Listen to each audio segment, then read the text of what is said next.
Hey everyone, I'm back with another podcast on the subject of deepfakes.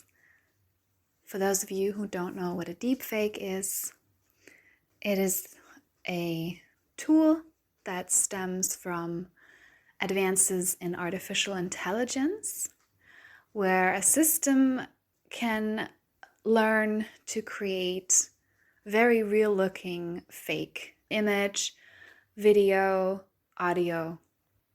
Many of you might have heard about this. It's been in the news recently. So with the arrival of ChatGPT, we're discussing artificial intelligence more in general.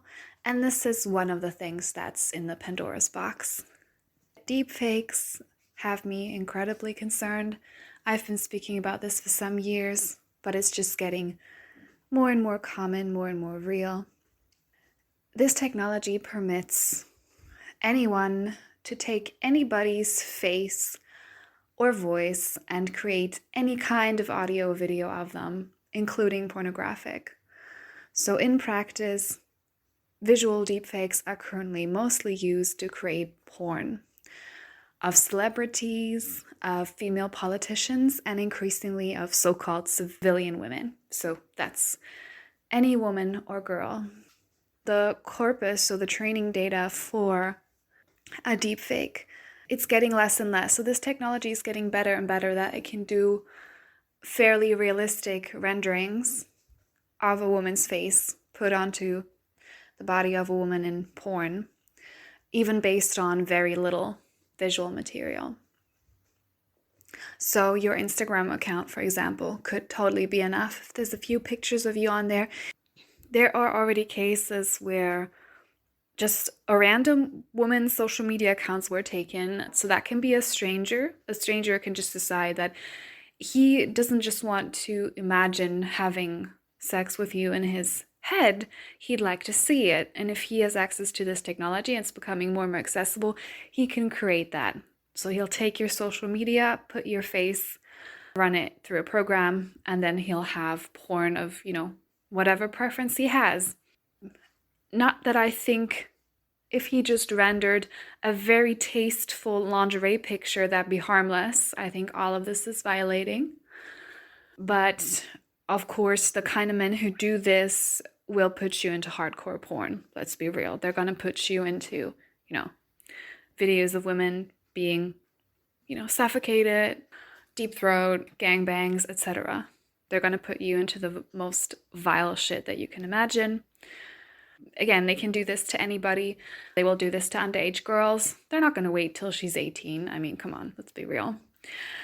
So there's two angles to this. There's the perpetrators and there's the victims. So from the perpetrator angle, that could be a stranger who just finds you online. It could, of course, be somebody you know. Let's say it's an ex-boyfriend who's got material of you. And he doesn't need nude material. He just needs your face. Preferably from various angles, but again, they need less and less to make it look real. So this ex-boyfriend could take your pictures and do this and then post it online. So that's the other step. If it's for his personal enjoyment, for his personal hate wank, that's one thing. But they're going to be putting that online, and that could end up anywhere. So his friends could see that. I mean, men already, frightening number of men and boys share women's nude images already. Or look at, celebrity revenge porn already, where they know the woman didn't give permission. That's already incredibly normal. But now a man can make realistic looking porn. If you share it to his friends, put it on Pornhub, put it on any porn site. So from the consumer side, it could, like I said, could be a stranger, could be somebody close to her. That's relevant from the legislative point. So this is not illegal in many countries and jurisdictions. I think it's illegal, I read recently, in 4 American states.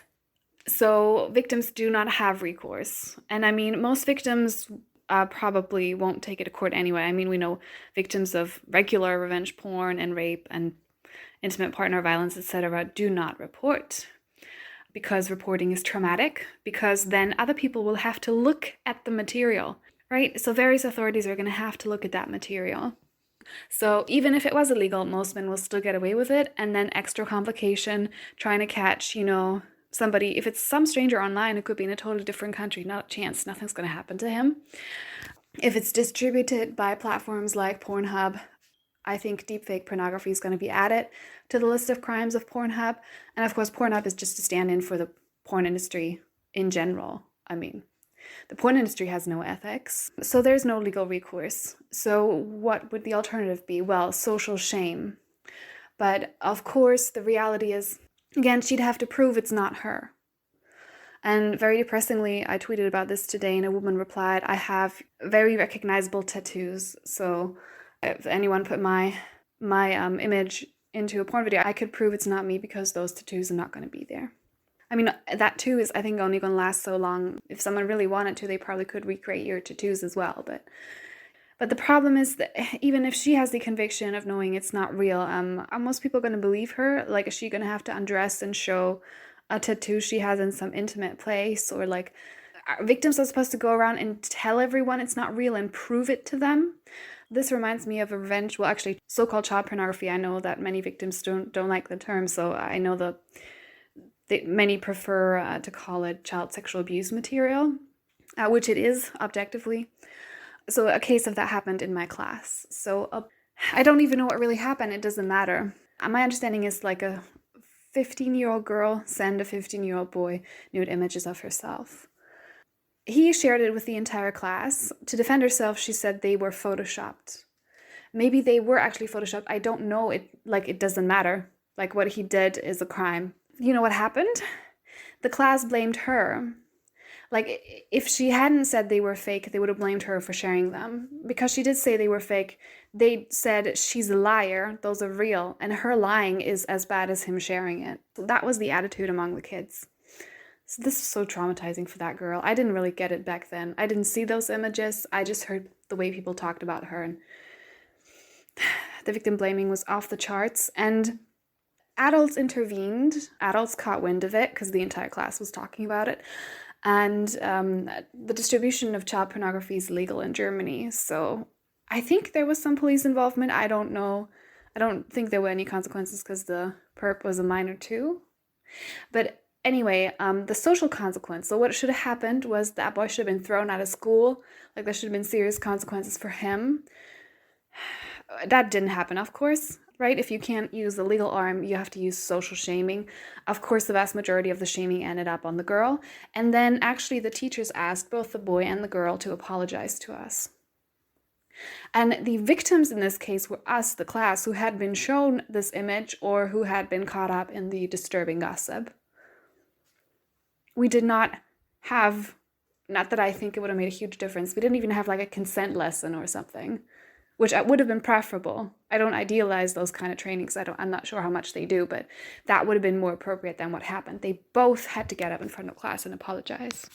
That's anecdotal, but let's be real. Like, social shaming is not going to happen. Most people are not going to believe her, are not going to be sure to believe, are going to be caught up in, is it real, is it not real? It doesn't matter. The man who distributed it, whether it's real or not, he's the scumbag. Like, way back when, that would have been the kind of guy that you like, he's the one who should have been in town square with people like throwing rotting tomatoes at him. All right, tomatoes didn't exist in medieval times because they came from America, I know. You guys know what I mean. So there's not going to be punishment from the government. There's not going to be social punishment. So what's going to happen? So here are my predictions for what's going to happen. So mental health of especially teenage girls has been declining for a long time. I mean, this is like America-centric data, but I don't think it's unique to the US. We know social media like Instagram just gives them like body dysmorphia and dysphoria. Let's be real. Now, add to that they could find graphic, nude videos of themselves online. Now already, or in the foreseeable future. That mental health decline is going to get worse. There's going to be an increase of girls who like don't know what the hell they could do. Best case, they just move schools or move town. Although, of course, the online thing can follow you. A lot are going to commit suicide. I have read studies about women in South Korea who were filmed against their will in like bathrooms and changing rooms or their private homes by these so-called spy cameras, which is the next pandemic among us. There's a big business of these tiny, tiny cameras that look like heads of nails that can be put anywhere, including, public bathrooms and stuff and changing rooms. And some asshole in your friend circle has access to that. He can put that in your bedroom. So women in South Korea live with that, and they live with the paranoia of potentially being filmed nude anywhere. And the interviews with those victims show that, women become incredibly depressed. They're terrified of their, your future boss finding that stuff about you while he's browsing the porn sites.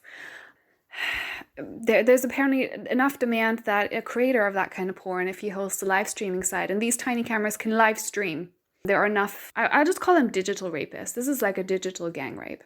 Digital gang rapists watching that stuff for a pornographer of that kind to make good money. And the women who live through this, it has terrible effects on their mental health. They don't feel safe anywhere, obviously. I mean, how paranoid would you be if anything could be a fucking camera and your life could be someone else's porn? This is when I want to make a whole video about that. That's what South Korean women were shouting in the biggest women-only protest the country has ever seen. My life is not your porn. It has super detrimental effects. It's going to increase the disrespect and the rates of assault against women. So there are enough men out there who think, whoa, okay, so that girl has an OnlyFans, that girl has this and that, I saw that, nude images, whatever, of her. They don't care how it was made. They don't care if she chose to do it or not. This is why, please, please, please, please, please stop shaming women who say they choose to put that stuff online. First of all, you don't know, could be a coping mechanism. If it's not, doesn't matter. These consequences haunt all of them. These boys and men don't care how it came online. They're going to shame those women. They're going to bully them. They're going to take it as an excuse to assault them because, well, I saw her online doing this and that. She's a fucking nympho. She wants it any time. That stuff is going to increase. These are all already problems with, regular porn. Let's be clear. It's been possible for a long time, for, past 20, 30 years, for men to go online or to a video store, way back when, and get a video of let's say they have a hate boner for their colleague, and she has red hair and glasses. Well, he types into Pornhub red hair, glasses, office porn, and can watch a woman with some similarity to his colleague get raped. This has already been possible for a long time. This is just the more extreme version. Now he can take her face. And it does not take a huge number of perpetrators for this to become a mass phenomenon. Same as most men don't rape, although many men have been in a gray area situations, let's be real.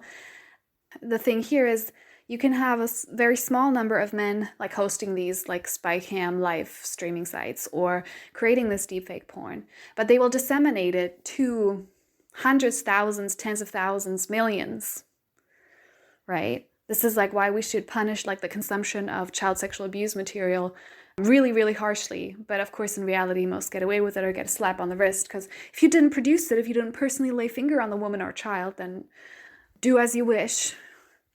So every man and a frightening number of women, I think a third of women, are porn consumers too.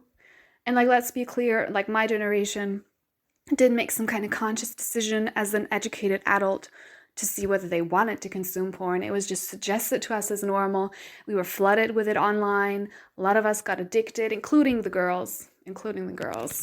So I don't blame every porn consumer saying, wow, you're just a misogynist. I understand that it is more complex, but if you start getting into worse and worse stuff, and your empathy should kick in at some point.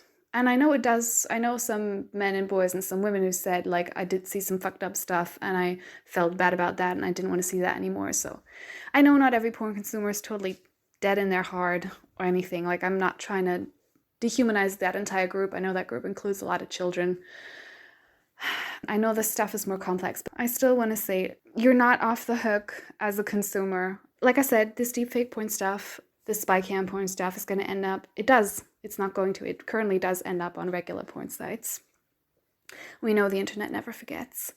So when you go online and you watch any porn, first of all, even if that's a firm, a company with a reputation, and you have these consent videos, you realize that trafficked women and traumatized women and drugged women, they all have to shoot consent videos too. So that's one thing. But most people are not going to even bother to look up the company that produced it. Not that that would fix it or make it ethical, but most people don't even do that.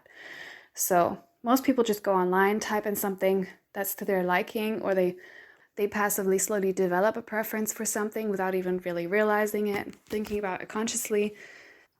If you consume porn regularly, you probably have already masturbated to somebody who is being raped, somebody who maybe wasn't an adult, somebody who was trafficked, somebody drugged, somebody who like would have literally like gone hungry or homeless if they didn't, somebody coerced by their boyfriend, right? If you're watching like this stuff with like couples, you know that pimps do that to women under the lover boy method, pretend it's a relationship and then pimp women out in front of the camera.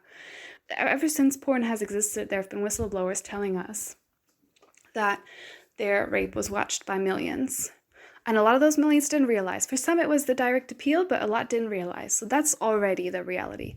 Now add to that an increasing number, it increases by an incredible amount every year, of deepfake porn. If you keep watching porn, you are, even if don't intend to be, part of the demand. And that porn could come, if you're female, could come for you. If you have any women in your life that you care about even remotely, it could come for them. Or if you just care about women in general because you're a decent human being. I think there are plenty of porn consumers who, if they thought about it, it wouldn't square with their values. Not really. So if you care about any woman or girl at all, you have to quit porn. It's the only way to stop this. I would give other practical advice if I could, but this is the most effective thing you can do. Not watch any porn. Use your imagination, like your forefathers and foremothers have done for a very long time. The most effective thing that you can do is not watch porn, and encourage your friends to not watch it either.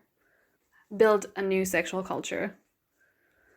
You know, you got a cinema in your head. You can imagine someone in your head who likes the things that you like, who wants to do them with you, who matches your preferences visually, whatever. Like, you have it in your head. You've got an erotica studio in your head. Is it as overtly stimulating as porn? No. I know, like, that porn really hits, the dopamine and all that stuff. But it works just fine. There are a lot of people, including some men, who do not watch porn and they do fine. It's not like anyone's asking you to stop masturbating. Like, the idea that anti-porn is anti-masturbation is ridiculous. I mean, on my list of things that I'm concerned about with porn, like men not being able to get it up is sort of the last one, but we got plenty of reports of men and boys reporting that porn makes their dicks not work. The main point is, if you want to stop the proliferation of deepfake porn, it's not enough to avoid sites that tell you, hey, this is a deepfake. They will look so real that you can't tell. So if you want to stop them, you need to not consume it. We need to stop normalizing porn consumption. It's not about shame or you can't be sexual. It's about when you're sexual, it's really important that the people involved in that, including if, there's a screen between you and it's a video that was recorded but way back when, the people who are involved in that want to be. When it comes to prevention from the victim side, you will probably be slightly safer if you have fewer photos online. None of this means that I blame women who've got tons of photos online. Or like Hollywood actresses. Of course not.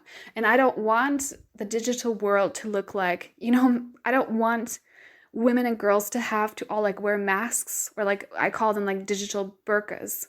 Like, I know lots of women who are online anonymously because they're worried about consequences, like just for being feminist activists, but there are consequences being online just for being female. So, and I don't want the result to be like burqas on all women and girls.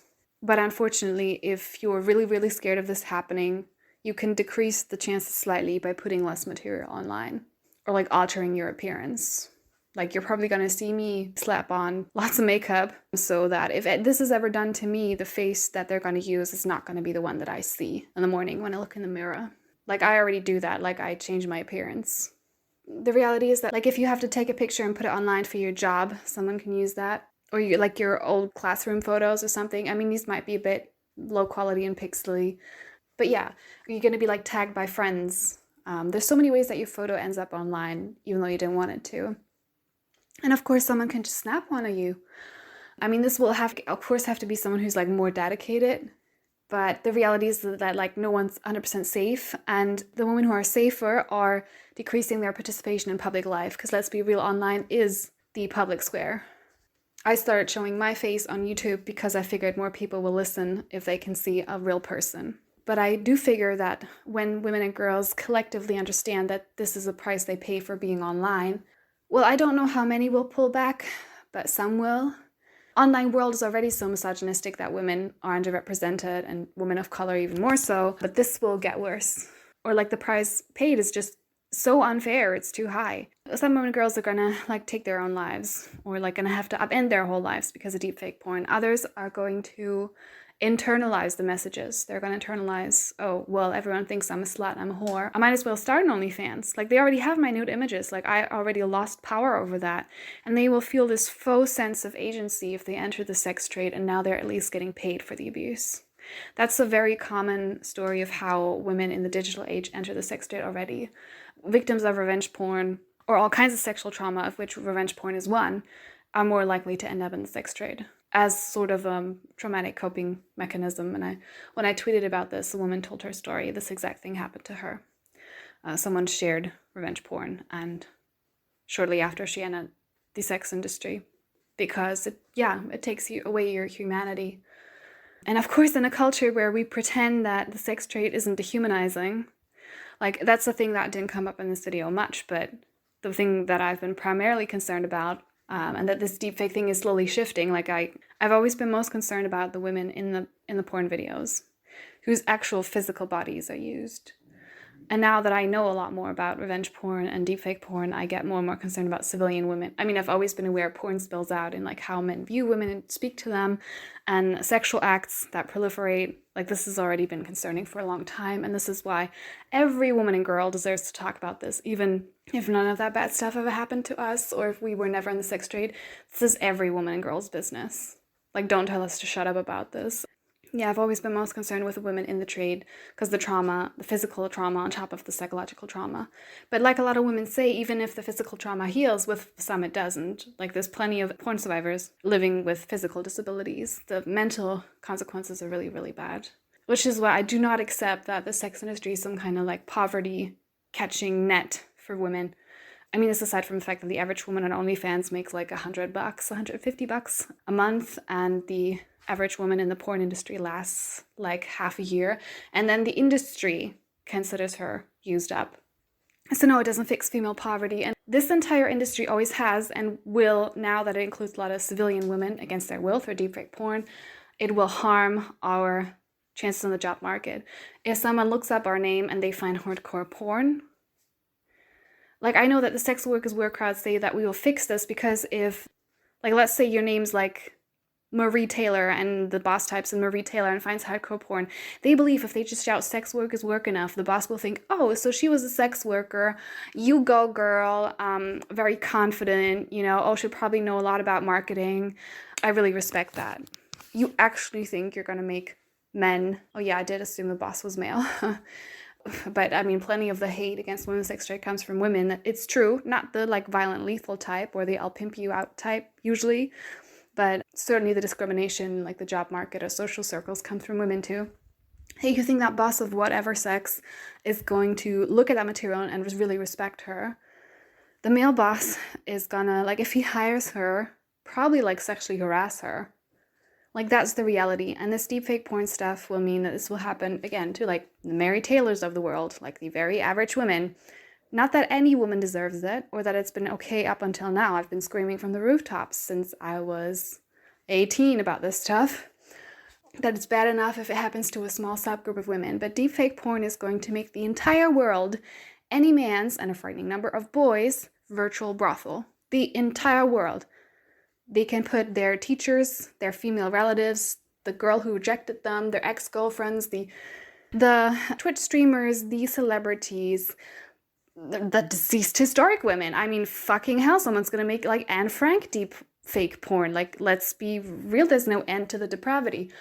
And the shield and sword that feminism should be, having been diluted by liberalism, is gonna be like total jiggly rubber. Like, it's gonna be not helpful, because this type of feminism just says, oh, we will just, like I mentioned, change your boss's mind. He'll think it's you as an empowered woman who knows about marketing, and not an object. That has encouraged, I mean, I saw it with my own eyes. This shit started when I was like 17, 18. Girls around me thought it was quite normal to put like artistic nudes on their Instagram. I don't blame them for 1 second. They're 100% human beings of equal value to me. Like, I'm not better because I didn't do that.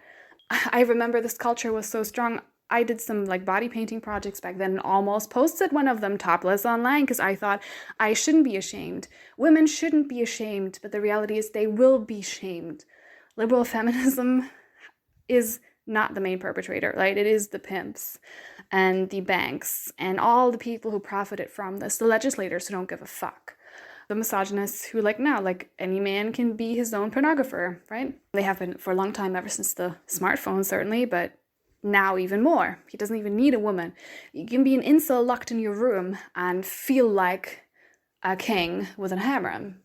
Porn already does that, makes men think they have a harem, but now even more so. You can pick individual women, like let's say from your high school, and put them in your digital harem.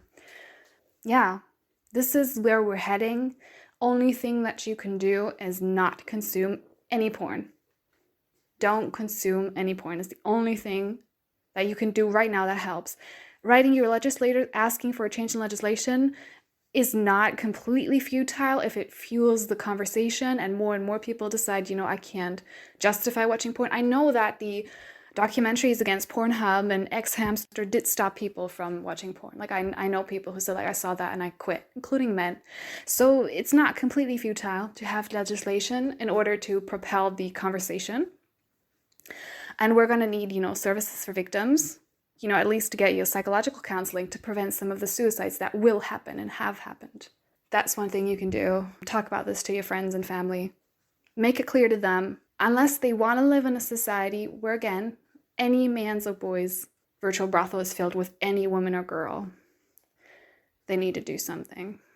We're slowly falling into that reality. Liberal feminism, like girl boss feminism, is a blunt sword against that. It doesn't do anything. I know some people will say, well, what about the income of porn performers? Like, that's going to drop if consumption drops. Of course, like, consumption is not going to drop overnight. It's going to drop gradually, if it does at all, of course. Because I know more and more countries are getting access to the internet, and more men and boys newly introduced to porn. Though I know smartphones have been around in lots of, developing countries for a long time. Like, the fight against deepfake porn has to go hand in hand with other fights against misogyny and female poverty, of course. Like, these all have to go together. You're not gonna put a woman in the sixth grade on the street if you personally quit porn. Like, let's be real. Like, that's not how it works. People will tell you that. Like, by that logic, we'd all have to consume all kinds of ethical things all of the time, or like people go hungry.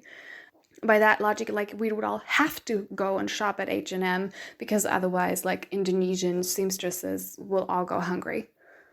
They're currently going hungry because of starvation wages and like dying in fires in factories. Like, I know that individual consumption is not going to push it one way or another. That's why I say the anti-deepfake porn movement, just like the anti-sex trade movement, has to link arms with anti-poverty, decolonization, all of these movements. And like, I'm not under some illusion that we're heading towards a more and more progressive society and all this stuff will definitely happen. Progress is incredibly tenuous. I mean, can't even imagine what it's like for American women who lost their rights to abortion. And I know there's plenty of countries in the world where women never had those rights in the first place.